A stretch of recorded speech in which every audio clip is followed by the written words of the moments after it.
ఎలా సార్ ఇంకా అంటే ఇప్పుడు ఇంకా సీట్స్ అనేవి అనౌన్స్ చేయలేదు, టికెట్ అనౌన్స్ చేయలేదు కదా. ఇప్పుడు ప్రస్తుతానికి అభ్యర్థులను కూడా ఇంకా మార్పులు చేర్పులు జరుగుతున్నాయి. అభ్యర్థుల్ని అనౌన్స్ చేయకుండా వై నాట్ 175 ఎలా అంటాడు ఆయన అసలు? ఎలా అంటాడు? ఏ బేసిస్ మీద అంటాడు? ప్రభుత్వం చేస్తున్న స్కీమ్స్ కానీ ప్రభుత్వం చేస్తున్న అంటే క్యాండిడేట్ ఉండాలి కదండి, క్యాండిడేట్ ఉండాలి కదా. ఒక గంధపు చెక్కల స్మగ్లర్ను, ఎర్రచందనం స్మగ్లర్ను, ఇసుక స్మగ్లర్ను, ఇల్లీగల్ మైనింగ్ చేసే మైనింగ్ డాన్స్ను, లిక్కర్ డాన్స్ను పెట్టేస్తే ఓట్లు వేసేస్తారు అనుకుంటున్నాడు ఆయన? ఏ ధీమాతో అంటున్నాడు వై నాట్ 175? ఇప్పుడు మీరు చెప్పిన వాళ్ళందరూ కూడా వైఎస్ఆర్సీపీలో ఉన్నారంటారు కదా. ఇప్పుడు రాజశేఖర్ రెడ్డి గారు చనిపోయిన తర్వాత బొత్స సత్యనారాయణ గారి మీద షర్మిల గారు అప్పుడు వైసీపీలో ఉండి చేసిన అటాక్ అండి లిక్కర్ డాన్ అనే కదా.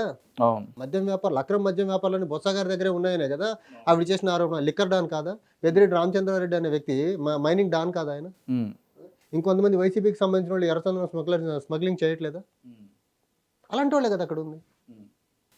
అంటే ఏంటి ఇప్పుడు ఒక దొంగల ముఠాన్ని మొత్తం దగ్గర పెట్టుకుని రాజకీయం చేస్తున్నాడు ఈ జగన్మోహన్ రెడ్డి. అంటే ఇప్పుడు మీరు అనేది ఏంటంటే ఎడ్యుకేషన్ పర్సన్స్ వస్తే, చదువుకున్న వాళ్ళు వీళ్ళందరూ వస్తే రాజకీయ భవిష్యత్తు మారుతుందని చెప్పండి. చదువుతో పాటు కొంచెం హానెస్ట్ ట్రైట్స్ ఉండే వాళ్ళు కూడా ఉండాలి కదా. చదువుతో పాటు హానెస్టీ కూడా ఉండాలి కదా. చదువుండి హానెస్టీ లేకపోతే ఉపయోగమే ఉంది? చదువుండి ఇంటిగ్రిటీ లేకపోతే ఉపయోగమే ఉంది? చదువుండి సమాజం పట్ల అంకిత భావం లేకపోతే ఉపయోగం ఏంటి? చదువు ఒక్కటే కాదు కదా, చదువుతో పాటు ఇవన్నీ ఉంటే వాడు కొంచెం బెటర్ అడ్మినిస్ట్రేషన్ ఇవ్వగలడు, బెటర్ పాలకుడుగా, లేకపోతే బెటర్ ప్రజాసేవకుడుగా ఉండగలడు. వాడు ఏ కాడికి స్వలాభాల కోసం ఇప్పుడు ఎమ్మెల్యేగా ఒక 50 కోట్లు, 60 కోట్లు, 100 కోట్లు పెట్టి గెలవడము 500 నుంచి 2500 కోట్ల వరకు యావరేజ్ని వీళ్ళు సంపాదిస్తున్న డబ్బు. రీసెంట్గా నేను ఒక పేపర్లో చదివాను, కిలార్ రోషి అంటే ఇప్పుడు ఆయన పొన్నూరు నుంచి ఎమ్మెల్యేగా ఉన్న 2500 కోట్లు అవినీతి చేశాడంట ఆయన.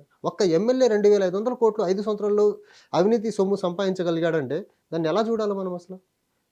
అలాంటి వాళ్ళు అసలు రాష్ట్రాన్ని కానీ నియోజకవర్గాన్ని కానీ అభివృద్ధి చేస్తారా? సొంతంగా స్వలాభాల కోసం పనిచేసుకుంటారా వాళ్ళు? ఇప్పుడు మెజారిటీ ఆంధ్రప్రదేశ్లో ఉన్న టీడీపీ కానివ్వండి, లేకపోతే వైసీపీ కానివ్వండి, ప్రస్తుతం జనసేన పరిస్థితి కూడా అదే. డబ్బుతో రాజకీయాలు చేసి, డబ్బు పెట్టి గెలిచేసి మళ్ళీ ఆ డబ్బుని మల్టిపుల్ మేనర్లో సంపాదించాలని చూసుకుని రాజకీయాన్ని వ్యాపారంగా మార్చేశారు ఈ పార్టీలు.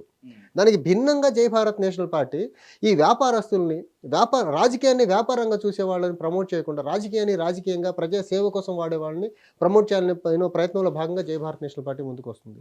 ఓకే అండి, మీరు చెప్తుంది ఓకే, మీ పాయింట్ ఆఫ్ వ్యూలో మీరు డిఫెండ్ చేసుకుంటున్నారు, రైట్, నేను కాదంటలేదు. కానీ నిజాలు కదా. ఇప్పుడు చెప్పండి, డిఫెండ్ కాదు, మీరు ఒక్కటి చెప్పండి, ఏ వైసీపీ, టీడీపీ, జనసేన నాయకుడు అసలు వ్యాపారాలు లేకుండా రాజకీయాలు చేస్తున్నాడు చెప్పండి?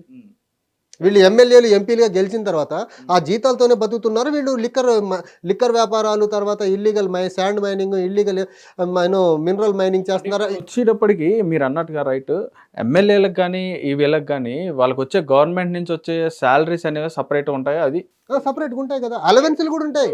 వాళ్ళు ప్రతిరోజు కాన్స్టిట్యున్సీలో ఎంత తిరగాలన్నా డీజిల్ పెట్రోల్ అలవెన్స్లు ఉంటాయి, టెలిఫోన్ అలవెన్స్ ఉంటుంది. వాళ్ళకి చేసుకునే వృత్తి కూడా ఉంటది కదా, దానికి సంబంధించి వాళ్ళు బిజినెస్లు చేసుకుంటారు. ఇప్పుడు కాదని ఎవరంటారు చెప్పండి? మీకు సంబంధించిన బిజినెస్లు చేయాలంటే మీరు పదవులు ఎందుకంటే బిజినెస్ చేసుకుంటూ ఉండొచ్చు కదా. పోటీ చేయడం ఎందుకు? పోటీ చేసి గెలిచిన తర్వాత ఈ పదవిని మళ్ళీ మీ బిజినెస్ ని ఇంకా ఎక్స్పాండ్ చేసుకునే దానికి ఎలా వాడుకుంటారు మీరు అసలు? అది చట్ట విరుద్ధం కదా అది. ఇప్పుడు జగన్మోహన్ రెడ్డి గారు ఉన్నారండి, లేకపోతే చంద్రబాబు గారు ఉన్నారు. మీరు గెలిచిన తర్వాత మీ సాక్షి, హెరిటేజ్ బిజినెస్లు వదిలేస్తున్నారా? ఏమనంటే మా కుటుంబంలో సభ్యులు చూసుకుంటున్నారంటారు, దానికి ఫేవర్ చేయట్లేదా? ఇప్పుడు ఆంధ్రప్రదేశ్లో ఉన్న పరిస్థితి ఏంటంటే ఏదన్నా స్కీమ్ ఆంధ్రప్రదేశ్లో లాంచ్ చేస్తే ప్రథమ లబ్ధిదారుడు జగన్మోహన్ రెడ్డి అండి. ఎలా అంటే ఏదన్నా స్కీమ్ లాంచ్ చేయబోయే ముందు ఆ స్కీమ్ తాలూకు బెనిఫిషరీస్కి ఆ స్కీమ్ బెనిఫిట్స్ వెళ్ళకముందే పేపర్ అడ్వర్టైజ్మెంట్లు వీళ్ళకి బెనిఫిట్స్ వస్తున్నాయి ముందు జగన్మోహన్ రెడ్డి గారికి, పేపర్ ద్వారా కానీ టీవీ ద్వారా కానీ.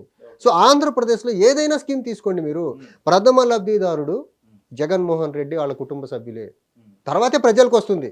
ఓకే, సమస్య లేని ఇల్లు ఉండదు, పరిష్కారం లేని సమస్య ఉండదు. బంధాలు గొప్పవి, బాధలు చిన్నవి. మీ సమస్యని మేము పరిష్కరిస్తాం. రండి, మాట్లాడుకుందాం.